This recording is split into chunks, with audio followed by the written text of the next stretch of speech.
Good afternoon, everyone. Welcome. My name is Marilyn Shannon, and this is the Breaking Free Show. And thanks for waiting for us to come live. We had a little techie problem, but we're here right now, and all is good.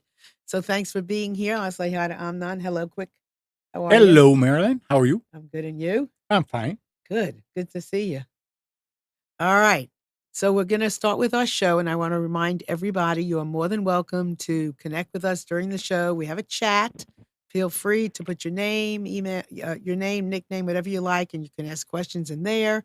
You can call us on 919 into the studio, and we'd love to. Oh, you can't use that. Can they? And then no Skype either. So just the chat today. All right. Technology, but you got to love it because oh, well, what can you do? So anytime you want, just enter your name near the video and you can communicate with us in there. So a hot topic today is about borders, immigration, migration, all of that stuff. And we have an expert with us today. So today we have Reece Jones, who is a professor of geography and environment at the University of Hawaii. I want to know about Hawaii. And the editor in chief of the journal Geopolitics. And he's the author of two books, and one I have with me right now, which is called Open Borders. I'm going to put that right up there. Okay, Reece, welcome to the show. Hey, Marilyn. Thanks for having me on. It's a pleasure. So, first of all, Hawaii? Are you from Hawaii? I'm not from Hawaii. I grew up in Virginia, and I went to school in North Carolina at Oh, Chapel Hill. So I'm from that part of the world, but I've been in Hawaii for 11 years now. oh, So wow. yeah, Cool. it's a great place to live, but sometimes making long distance technological connections to Hawaii sometimes is a little bit of a challenge, as we saw this morning. But I'm glad we were able to find a way to make it work. Absolutely. We've had guests coming in underwater, on top of the water, on top of a mountain, in a cave.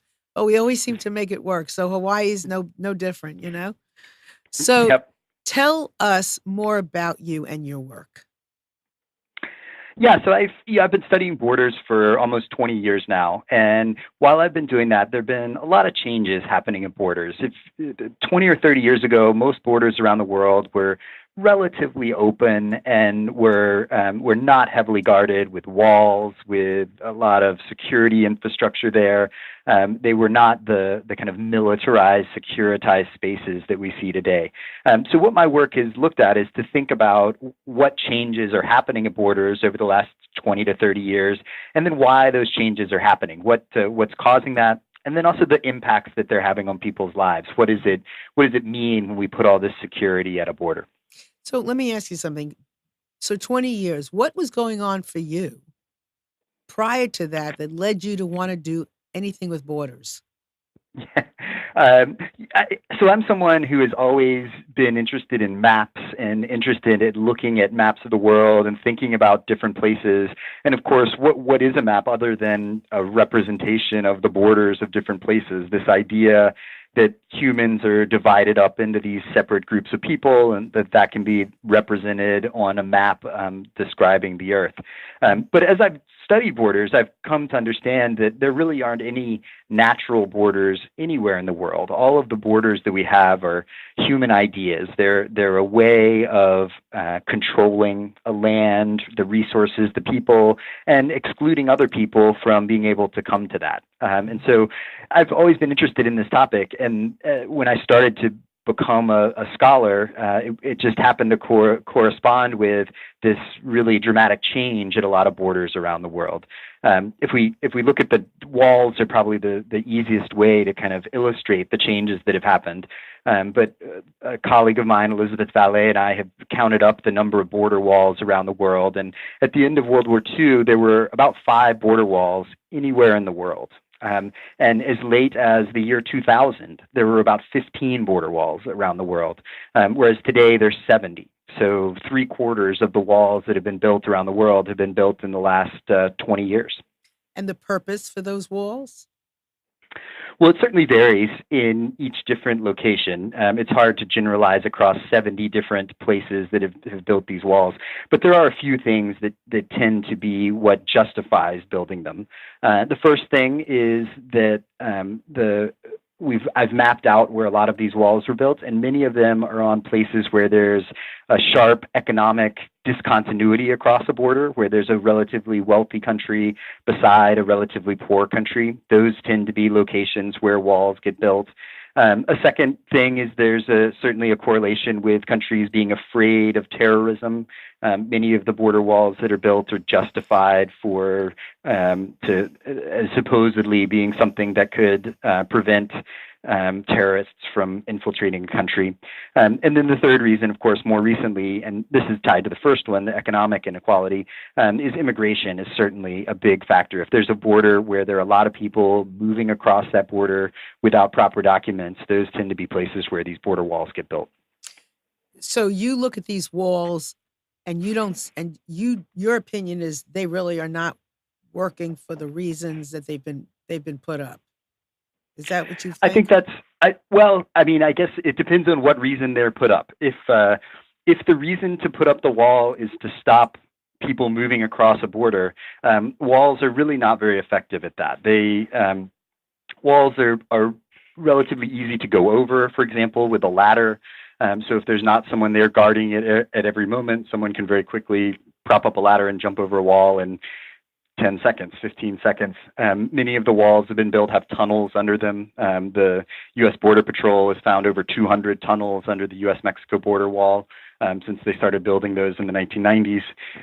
Same thing with Israel. Israel regularly finds tunnels under their border walls as well. But then the other thing is most of the walls don't cover the entire lengths of the borders that they're supposed to be covering. So probably the most clear result of putting up walls and putting a lot of security people at borders is that some places do see reductions in movement. For example, at the U.S.-Mexico border, 30 or 40 years ago, most people would have crossed from Tijuana into the San Diego area or in the other cities along the border.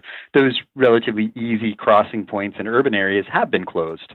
But what it's done is forced people into much more dangerous routes and to take, for example, the deserts through Arizona or New Mexico to take a much more arduous way to enter the country.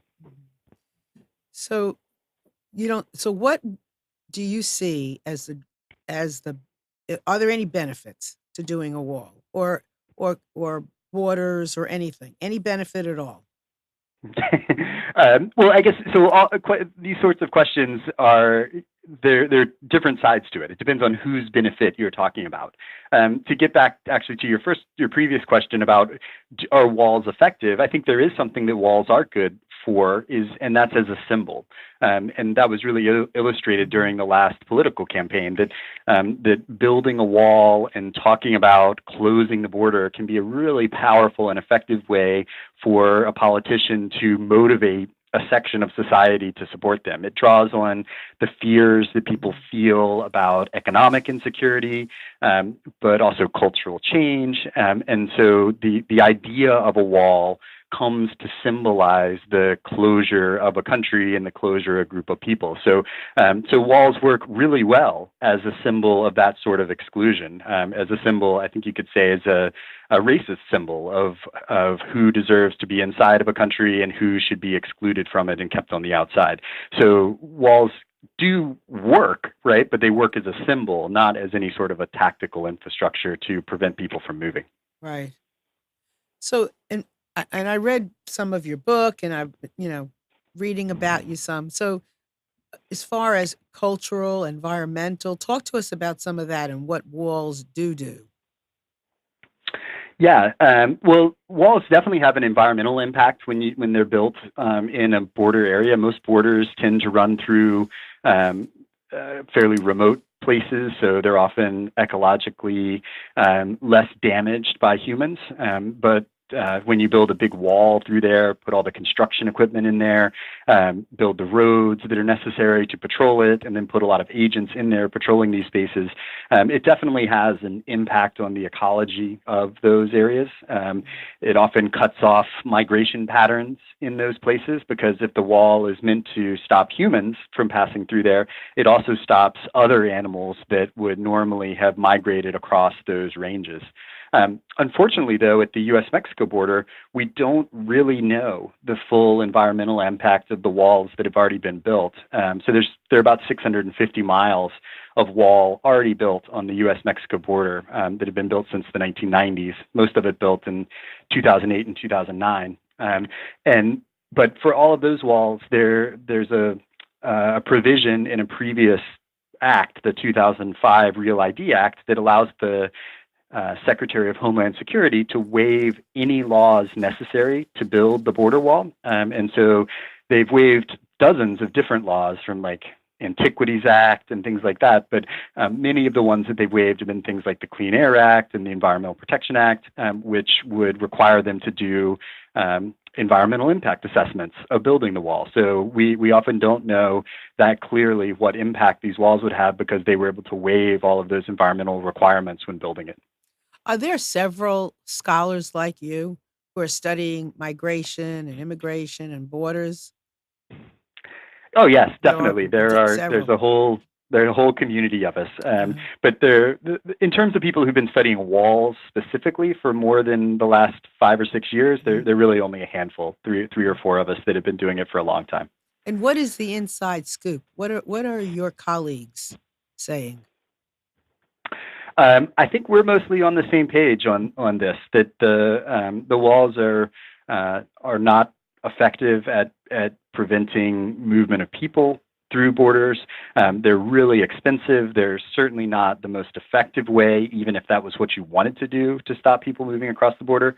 And that they really serve primarily a symbolic purpose. And increasingly, that's been a racially defined symbolic purpose of exclusion.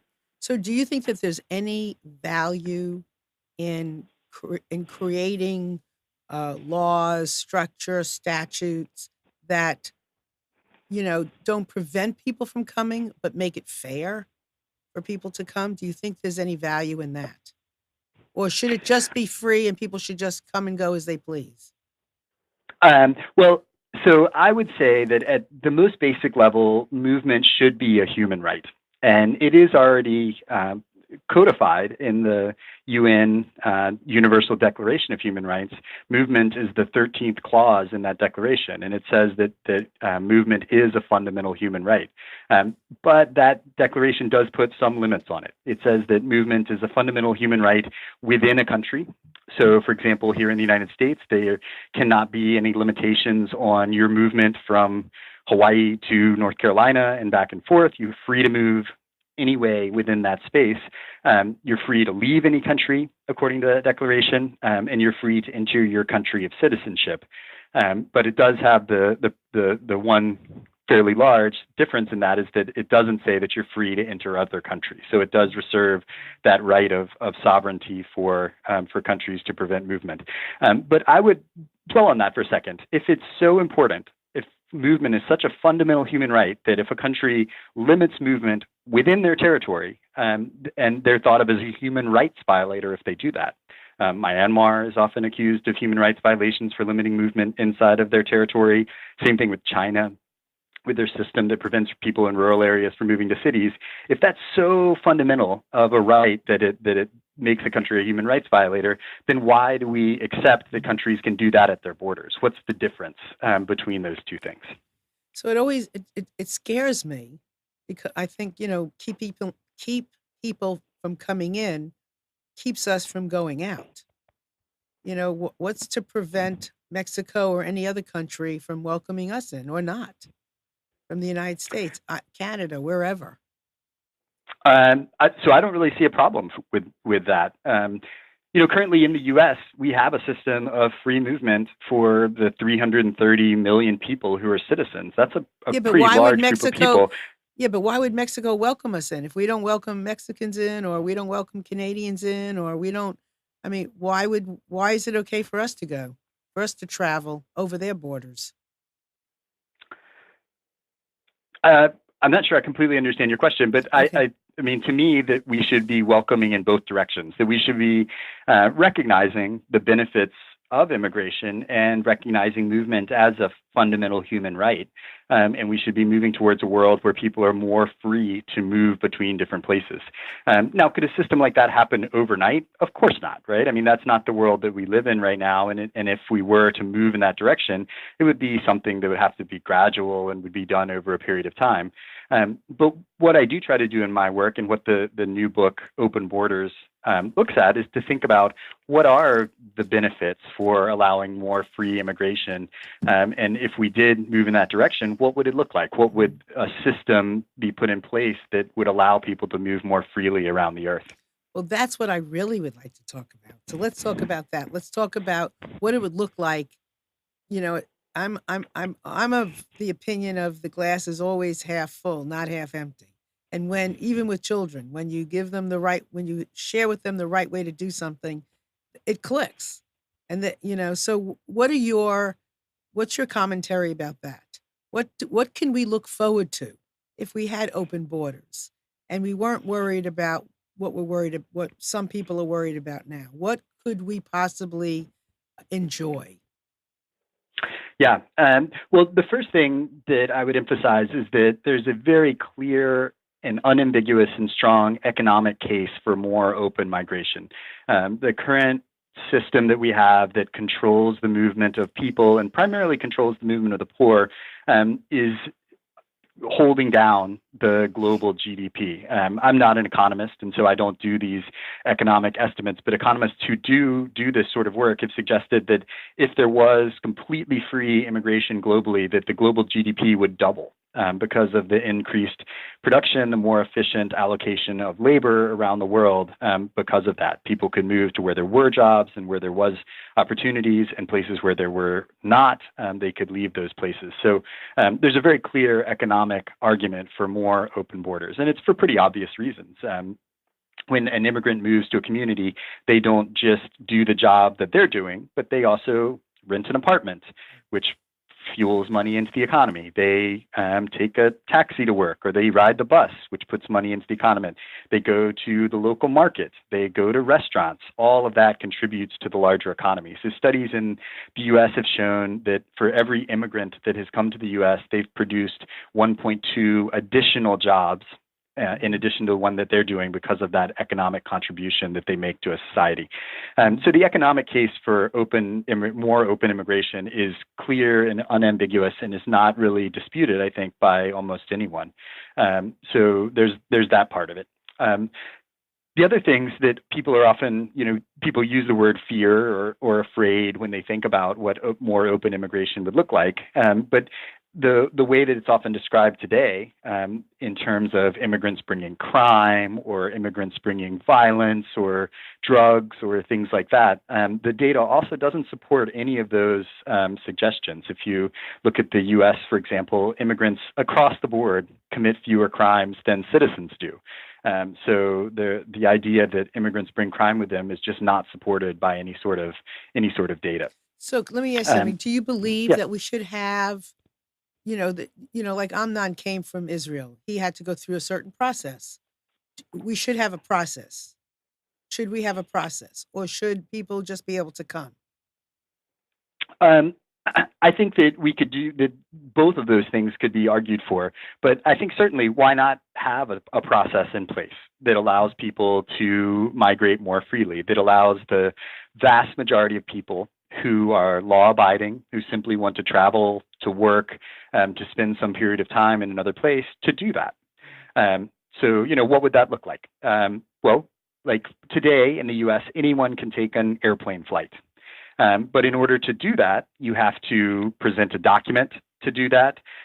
You have to go through a security check to do that. They limit what sorts of things you can bring with you on the airplane, so that there's a process. It's regulated, but everyone who's following those rules and is allowed to travel is free to travel.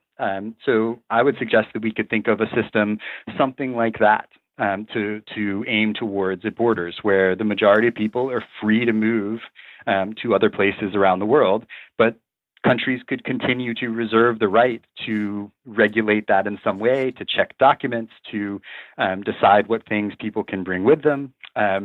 You could go further and say they could put some limitations on work, right? That people can move freely, but that they can only work for a year or Mhm. 2 years or Mhm. something like And that, it's if like that's having what a the concern visa, is. right? Like a visa, Yeah. a work visa. Mm. So what other benefit? Well, you know, benefits and can we recognize from the borders, but also, I know people are just so concerned with the fear, and the fear has become so real that it's hard sometimes to know what's true and what's not true. Yeah, I think that fear is a powerful thing that affects the way that people perceive something and often makes them not consider the facts of a situation, but rather to just fall back into some sense of security.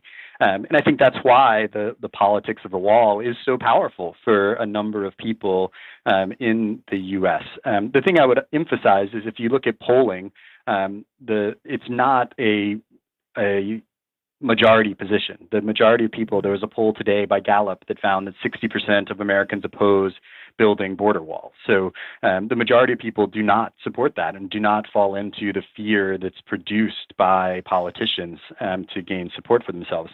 That same Gallup poll found a lot of Americans support more immigration and see the benefits of that. So what I think's happened in a way is that the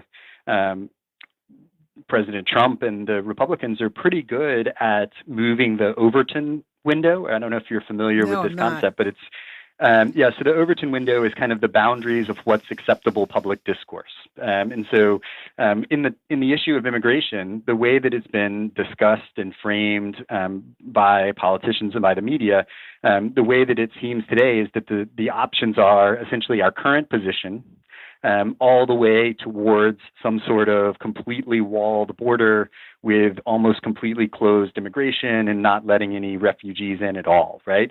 And then, so what the Overton window is, if those are the two boundaries of it, then the solution will end up somewhere in between those things.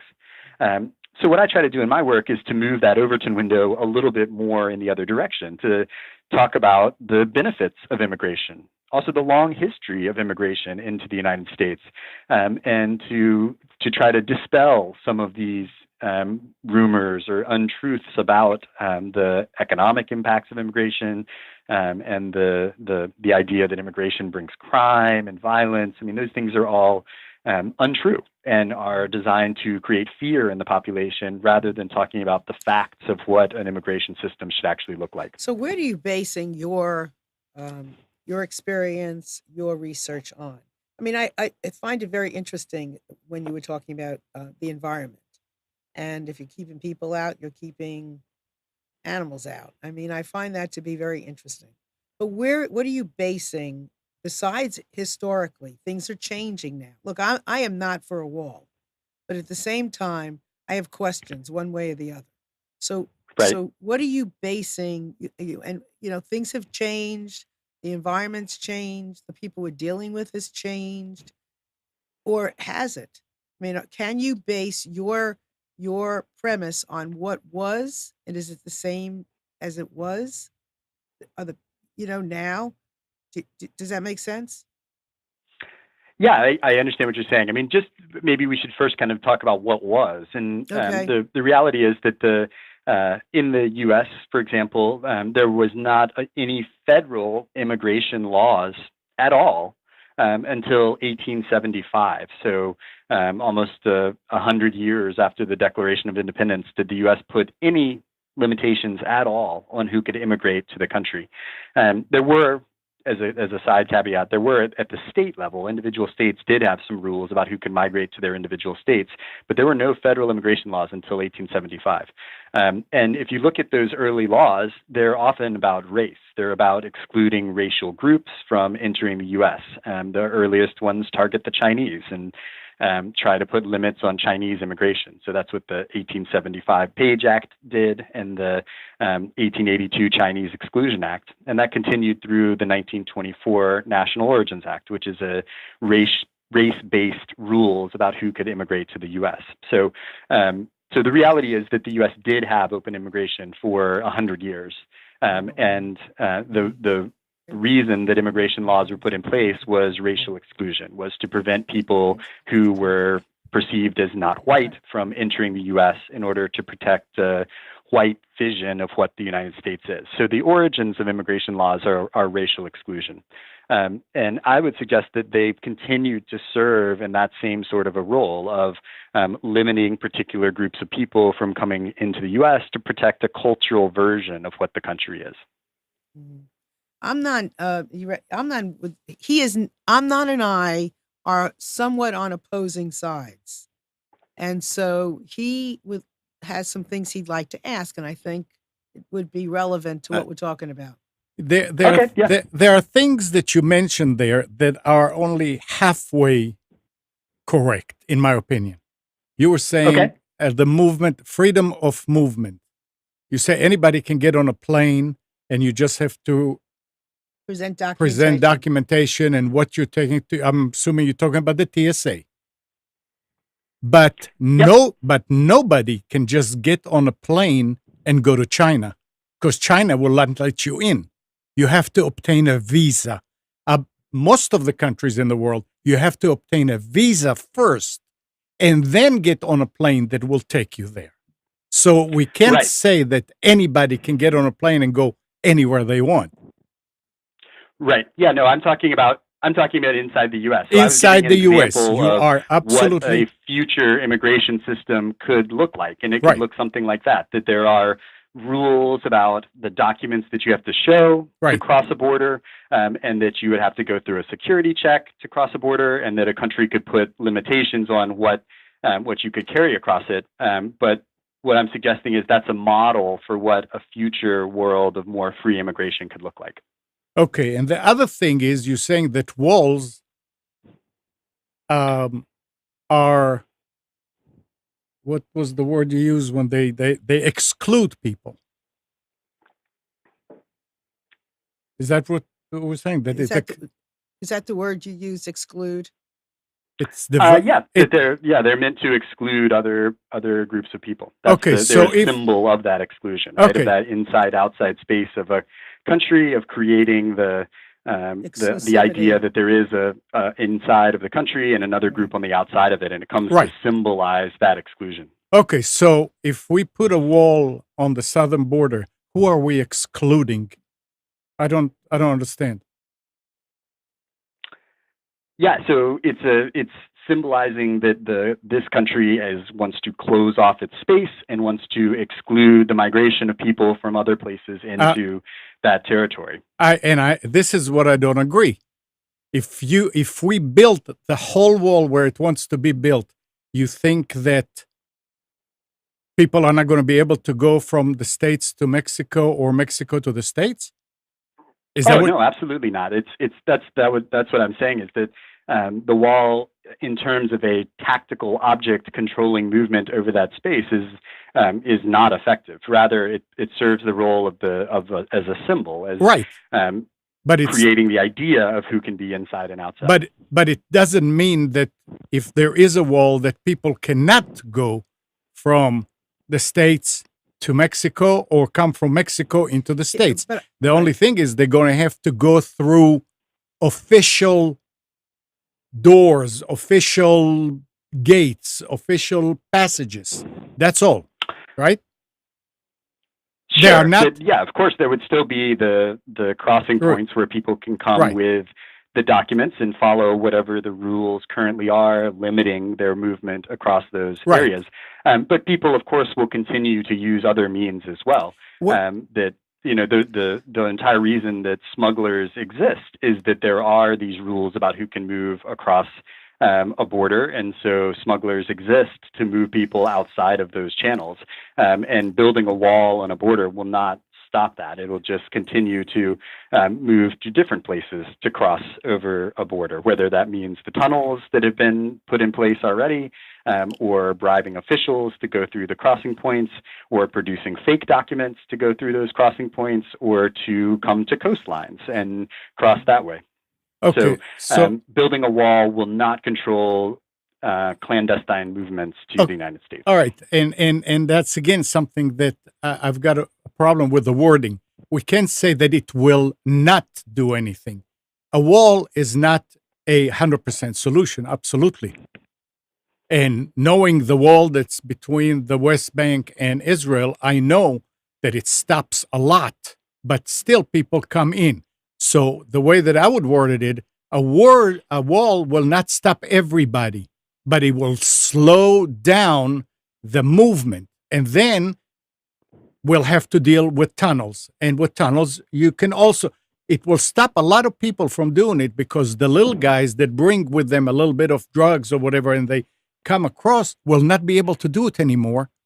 The big guys will, and it will be a more concentrated, Yep. I think right? that's absolutely right, and that's already happened. Okay. The idea that a little guy can bring drugs across the border, that's the 1980s. Well, Since then, the drug trade has certainly been consolidated in let the hands of the cartels, and they're of course the ones building the tunnels, right? It's not right, your average guy that's building a 300-foot tunnel with air conditioning and a railroad underneath the border, right? Those are the right. cartels that are doing that. Let's So that you're right about that. That building the wall partially, but I would say more. It's the security that's around it, right? It's all the guards.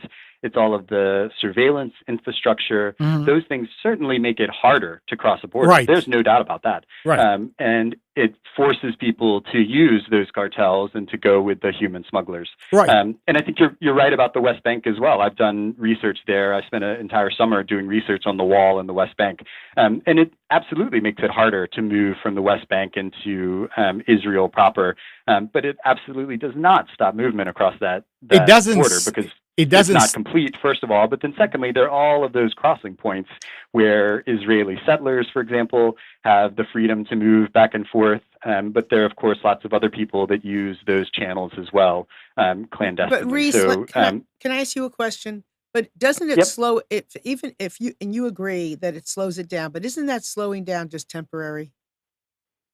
yes, Aren't there yeah, things that we can do that's more permanent in helping these countries, or than spending money on a wall that's just going to be temporary? yes. I think that you're right that the wall certainly slows people down. It makes it harder to cross, but what it really does is it channels people to different routes to cross the border, which I said before, right? That in the Right. past people would cross through the cities. Today they often go through the deserts or through the tunnels or through containers going through ports, are the more frequent ways that clandestine people and goods come into the country. So it changes the ways It that just people are changes moving it. through there. Yep, but I think that really it's the security agents and it's also the infrastructure in terms of the surveillance on the border that has a lot more of an impact than the wall itself does, right?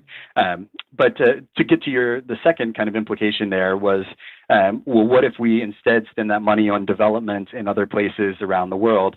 Unfortunately, the research on that, if you're trying to limit immigration, that it doesn't have the effect. There's the scholars who've studied the relationship between income in a country and immigration rates, the number of people leaving that country, suggest that as incomes rise in very poor countries, more people leave the country and immigrate because they have the ability to do that at that point.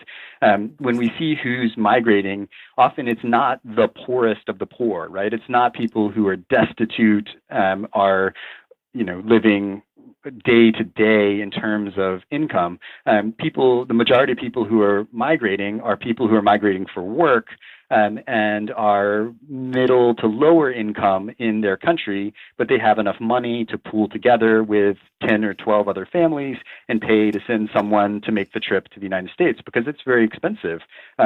To migrate to the United States, particularly if you're using the smuggling routes.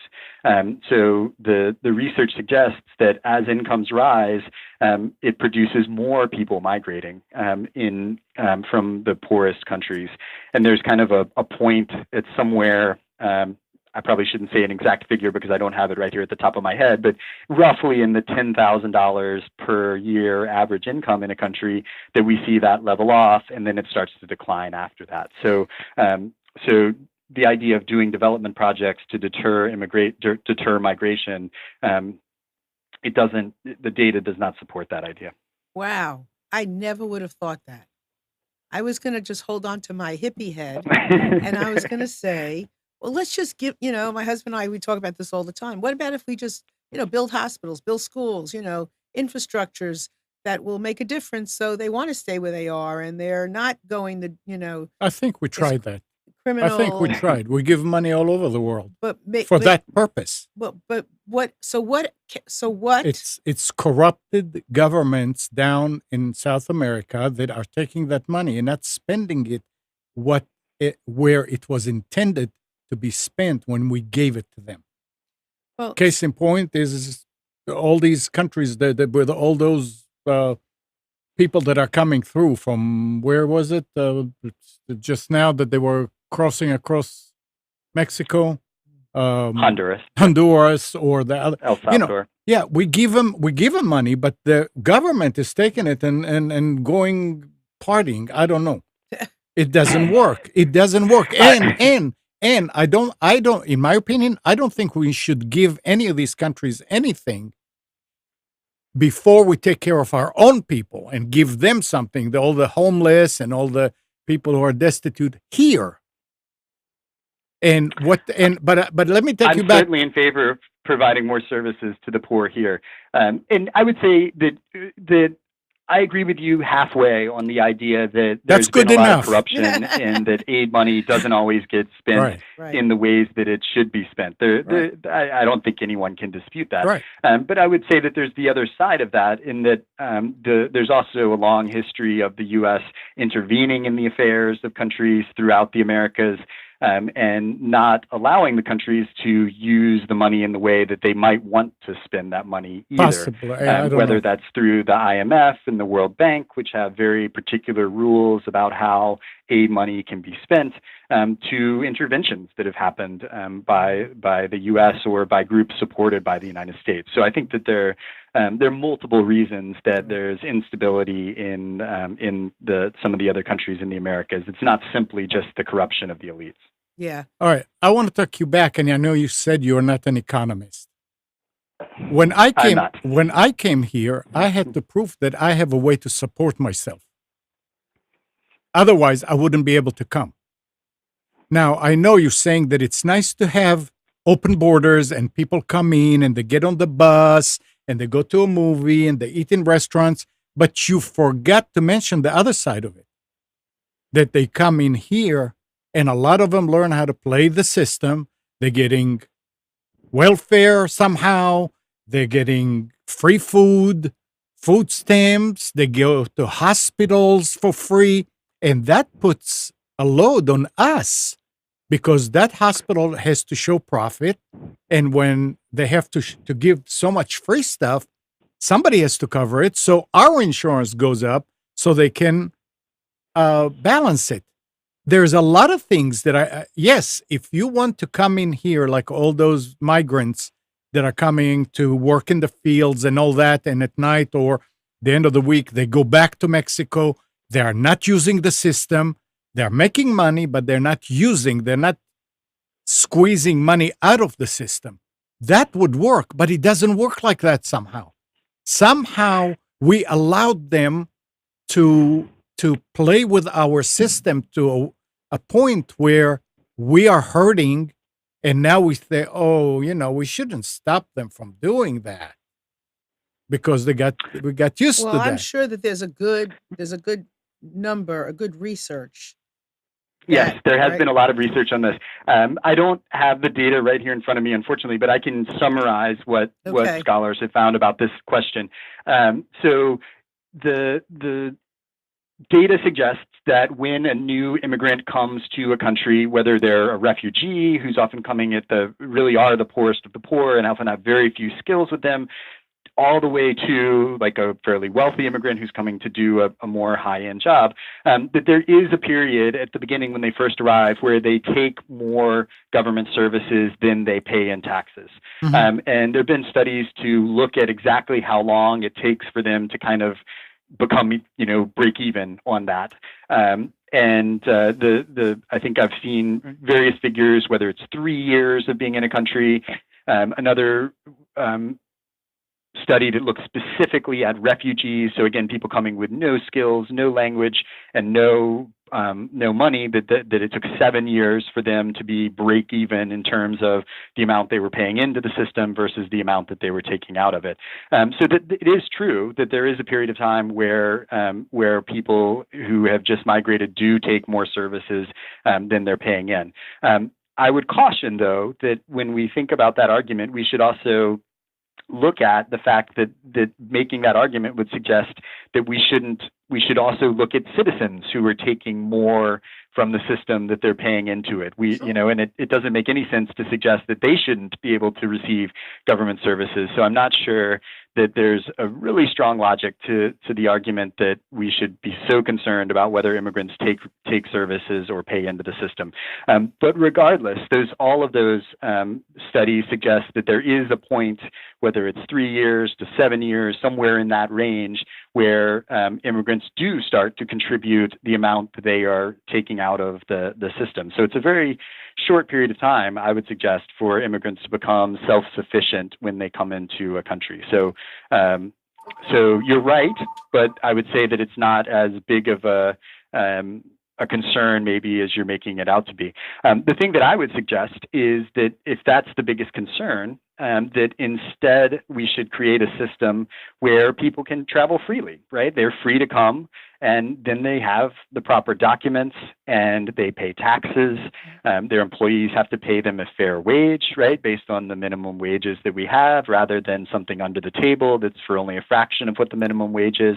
And then those people would have a reasonable income, and they would have money to pay for their own things, and they wouldn't be forced to use services in the way that you were suggesting. So that in some ways, the problem that you'd identified isn't the problem of the immigrant. Instead, it's a problem of our laws that create the idea of being undocumented and create the situation where people have to work in these jobs where they're treated in poor conditions and not paid a proper wage, and then have no other option but to take advantage of services that the government's offering.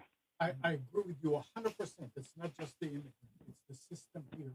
Completely. That is at fault, not the immigrant. Because if the immigrant comes, you're right. They don't have. Oops, I'm sorry. Did you hear what I was saying? No, I said, I could hear you, but it was a little bit. Yeah, I know. I forgot to turn my mic up. I agree 100%. It's if somebody can come in here and take advantage of the system, and they don't have anything, you can't blame them.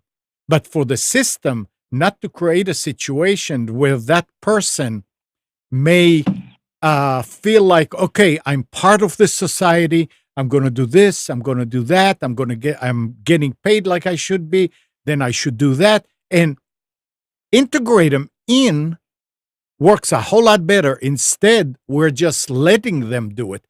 Absolutely agree with you that the problem is 100% ours. You can't blame them for doing it, but it's a fact. I would be very curious and very interested in seeing numbers that say how long an immigrant stays using the system as opposed to an existing citizen, and how long they remain in the system, using the system.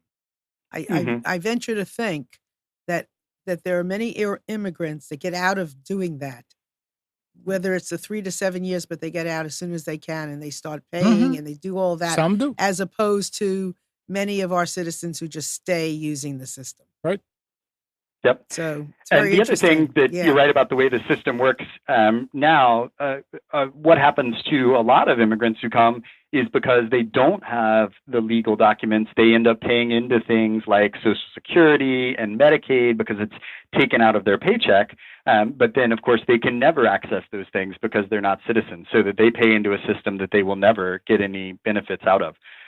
So for me, this gets back to the argument of the Open Borders book, which is to suggest that the world we should be moving towards is a world that does not create the system that we've all identified as the problem, and instead works towards a way that we can have more free movement for people around the world, that sets up a system where the vast majority of people who are good and law-abiding and want simply to move to a place to work for some period of time, have the opportunity to do that. Have, whether that's a system of work visas, whether it's a system of more just free movement between places where people are just free to work wherever they want to, that's the world we should be moving towards, and that the world that we're living in now has a lot of moral problems at borders today. Currently, we have a situation where, because of all this infrastructure that's been built at borders and all the guards that are there and the walls that have gone up, we've seen a really dramatic increase in the number of migrant deaths. And these are just everyday people who are trying to move from one place to another to work or looking for safety in a different place, but lose their lives simply trying to move. The Associated Press found that from 2014 to 2018, that 56,800 people died or went missing migrating. That's 14,000 people per year that have lost their lives because of this current system of violent and militarized borders. So I suggest what we should be working towards is a system that mitigates that eliminates the need to take these extremely dangerous routes, and instead allows most people who are law-abiding and simply want to work to move freely between different countries in order to do that. Now, you're not saying 14,000 or whatever here in the States are losing their wives. That's worldwide. That's a global figure. Yep, yeah. That's the entire world. And the majority of those are in at the edges of the European Union. Right. So and that's in the Mediterranean Sea, but also in the Sahara Desert, trying to make their way to the edges of Europe. And that's because? That's because Europe has militarized their borders. They've made it much more difficult for people to migrate. Well, we can militarize our border, but I will bet you that a soldier will not shoot to kill somebody who's trying to cross it illegally. In Europe, in Africa, in the Soviet Union, the ex-Soviet, over there, they'll shoot him right there. Their rules and their morals are not like ours. Over here, the soldier will think 10 times before he does something. Over there, they don't care. I don't know if that's so true. Oh, it is true. I don't know. It is true. I mean, look, do you know? Border Patrol agents shooting people at the U.S.-Mexico border in situations that are fairly questionable. But I think the larger point that I would say to that is that even the majority of those deaths that we're talking about globally, these are not deaths where someone has physically been shot at the border. Instead, these are lives lost because of the dangerous conditions they're forced into to migrate. They're forced to get on a rickety boat to try to get to the European Union rather than being able to move freely between those two places. And these are not your... at the U.S.-Mexico border, it's the same thing. Right. The desert has been weaponized at the U.S.-Mexico border by forcing people to take these dangerous routes to the deserts, and there are hundreds of people dying at the U.S.-Mexico border as well.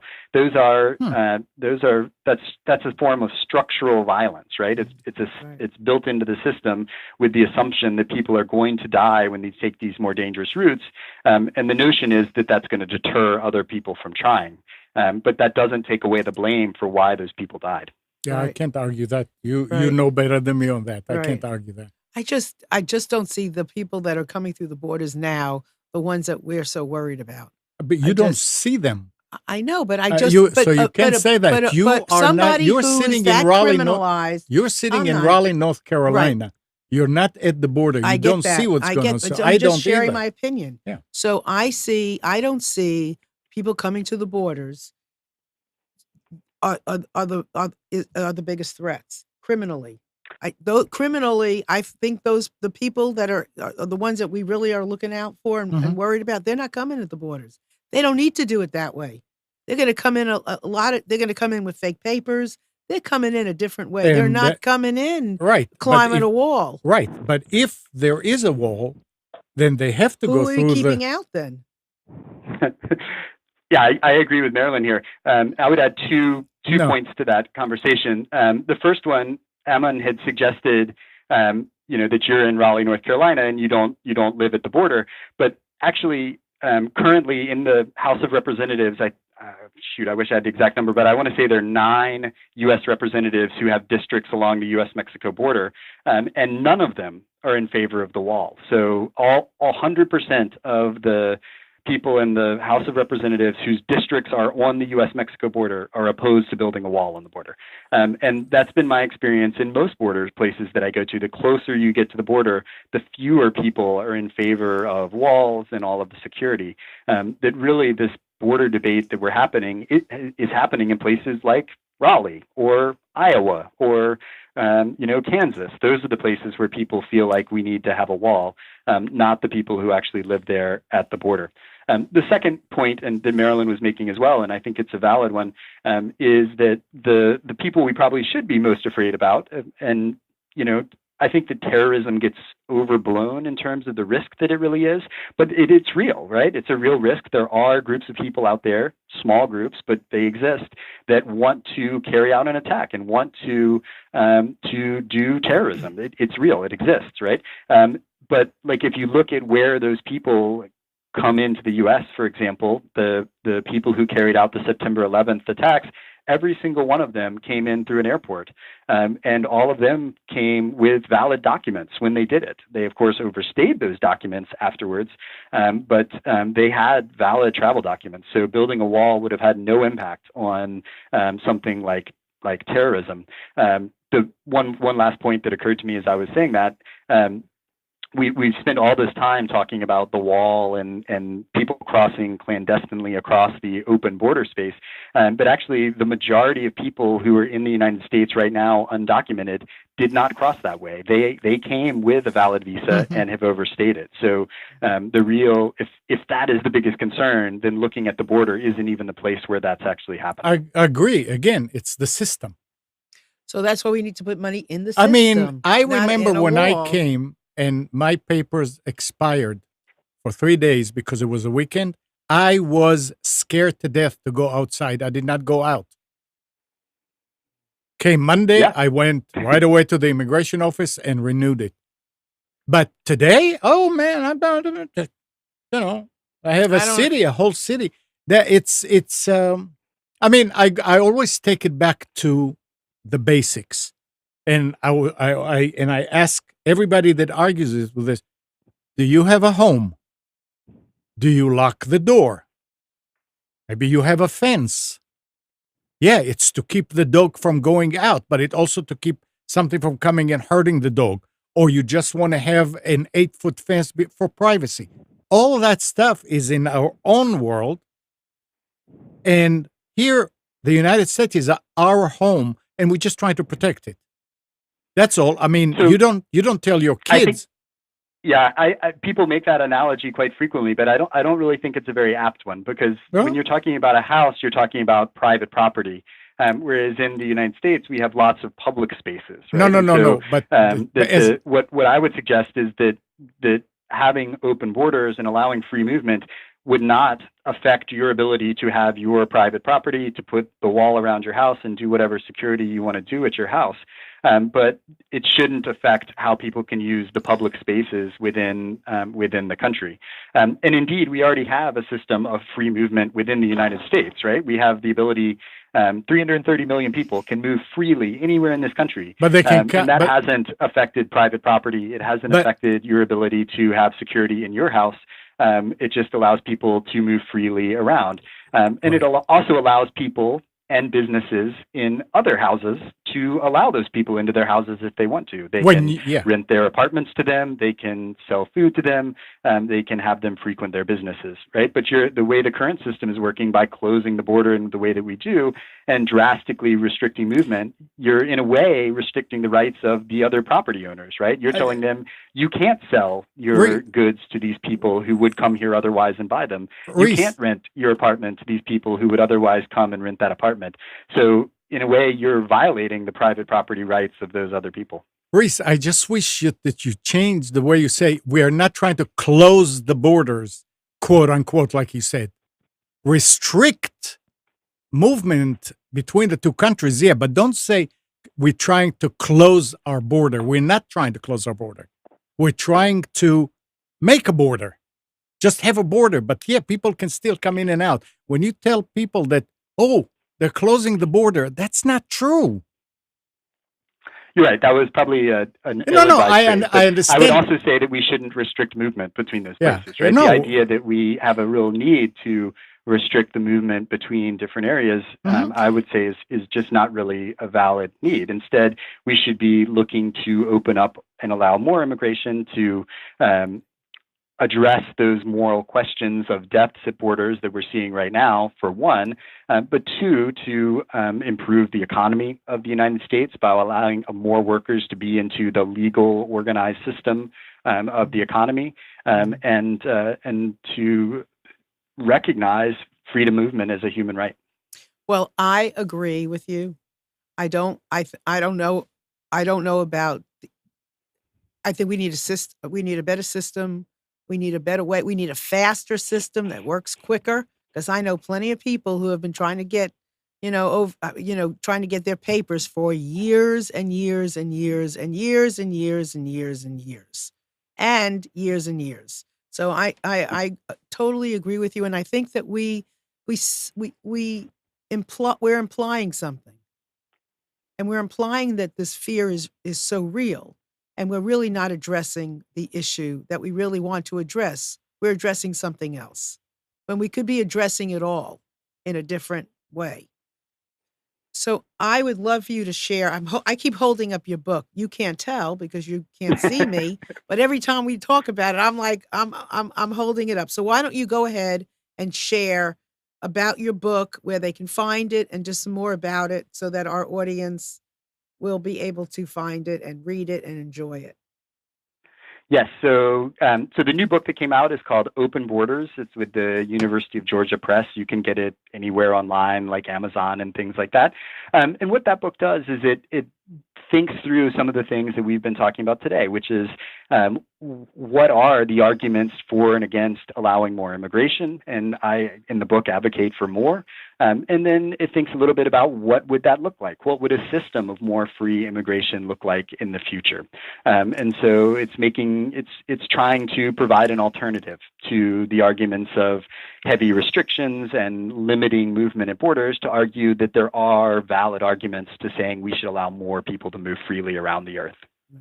And there's a lot that we haven't discussed that was in the book.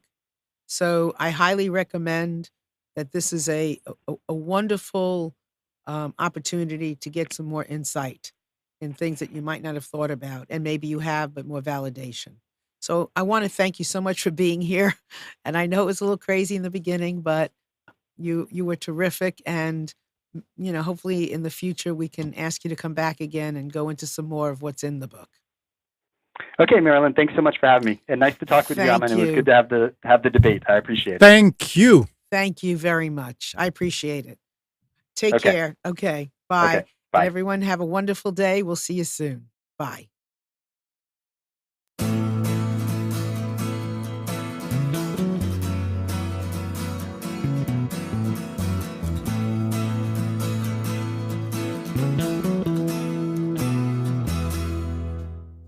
You are tuned to the Nissan Communications Network.